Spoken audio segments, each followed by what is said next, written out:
రాష్ట్ర ప్రభుత్వం మొక్కుబడిగా 5 రోజుల పాటు శాసనసభ సమావేశాలు నిర్వహించి గొప్పగా మేము శాసనసభని 5 రోజులు నడిపినాం, 40 గంటలు నడిపినాం, 13 బిల్లుల మీద చర్చించినాం అని చెప్పి రాష్ట్ర ప్రభుత్వం ఒకవైపు బాకా ఊదుకుంటే ప్రధాన ప్రతిపక్షం అని చెప్పుకునేటువంటి పార్టీ ఎందుకు బైకాట్ చేసిరో, సభలోంచి ఎందుకు పోయినరో కనీసం వాళ్ళకన్నా అర్థమైందా లేదా అనేది నాకైతే తెలియదు.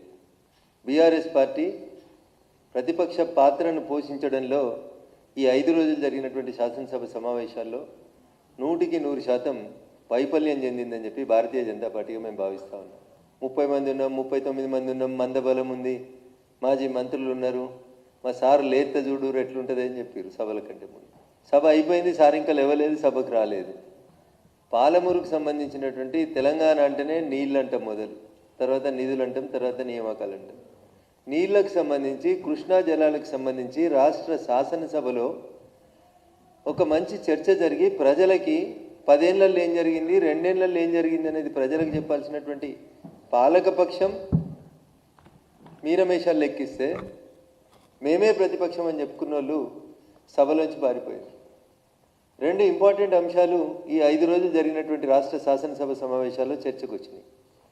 ఒకటి కృష్ణా జలాలకు సంబంధించిన పంచాయతీ, 2 హిల్ట్ పేరు మీద ఉన్నటువంటి పారిశ్రామిక భూములకు సంబంధించి బయట మాట్లాడమంటే బాగా మాట్లాడతారు టీఆర్ఎస్ వాళ్ళు. 5 లక్షల కోట్ల కుంభకోణం, 10 లక్షల కోట్ల కుంభకోణం.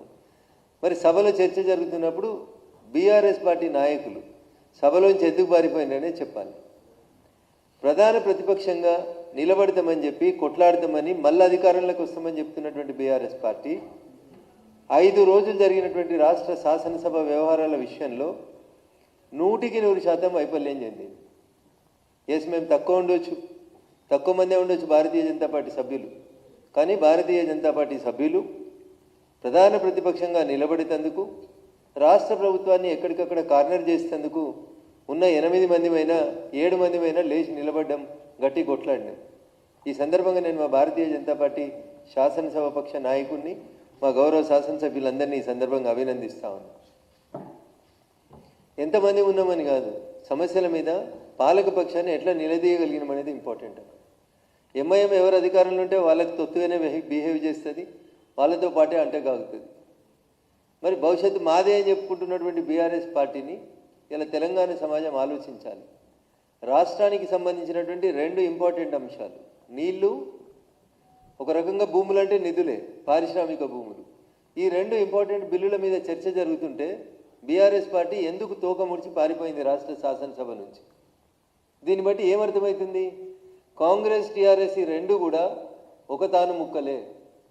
ప్రజల పక్షాన నిలబడాల్సి వచ్చినప్పుడు, ప్రజల పక్షాన కొట్లాడాల్సి వచ్చినప్పుడు కేవలం భారతీయ జనతా పార్టీ శాసనసభ్యులు మాత్రమే శాసనసభలో ప్రజల గొంతుకగా నిలబడినరు.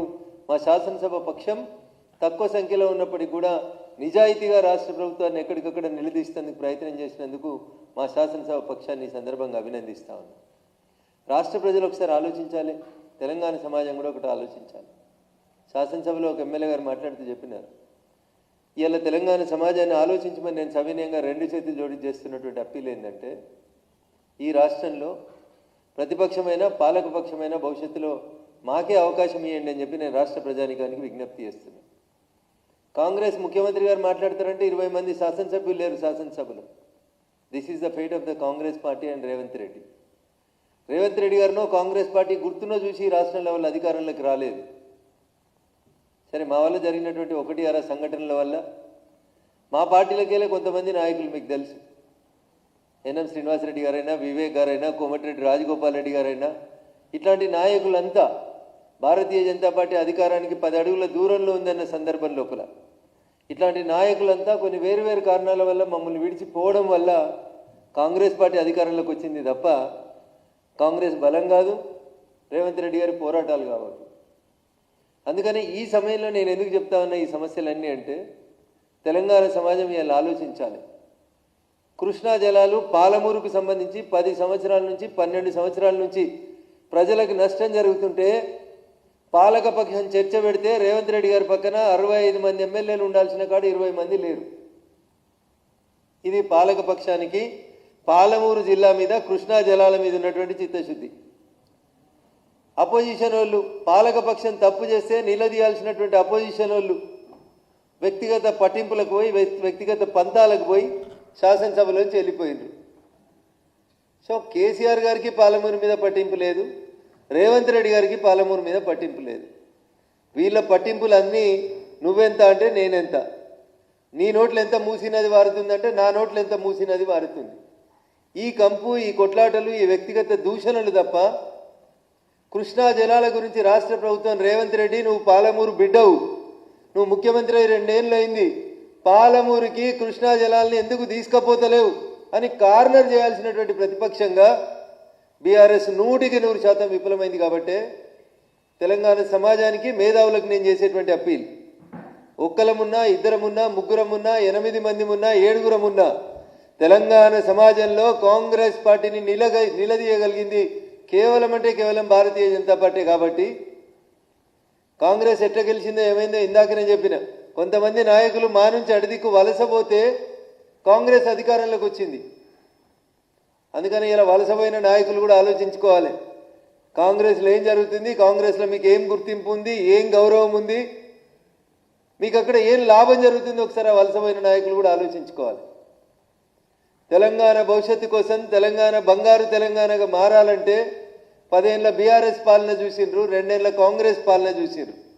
భవిష్యత్తులో తెలంగాణ సమాజం కోసం నిలబడేది, తెలంగాణ ప్రజల హక్కుల కోసం కొట్లాడేది కేవలం భారతీయ జనతా పార్టీ మాత్రమే. కాబట్టి ఒక్కసారి తెలంగాణ సమాజాన్ని ఆలోచించమని సవినయంగా అప్పీల్ చేస్తూ, ఎంఐఎం కాంగ్రెస్తో కలిసిపోయినా, టీఆర్ఎస్ కొల్యూడై బాయ్కాట్ చేసిపోయినా ప్రజా గొంతుకగా నిలిచింది భారతీయ జనతా పార్టీ మాత్రమే. కాంగ్రెస్ని కార్నర్ చేసేది, నిలబెట్టేది భారతీయ జనతా పార్టీ మాత్రమే. కాబట్టి దయచేసి భవిష్యత్తులో ఎప్పుడు ఏ ఎన్నికలు జరిగినా, ఏ అవకాశం వచ్చినా భారతీయ జనతా పార్టీ నాయకత్వాన్ని ఆశీర్వదించమని తెలంగాణ సమాజానికి సవినయంగా అప్పీల్ చేస్తా ఉన్నా.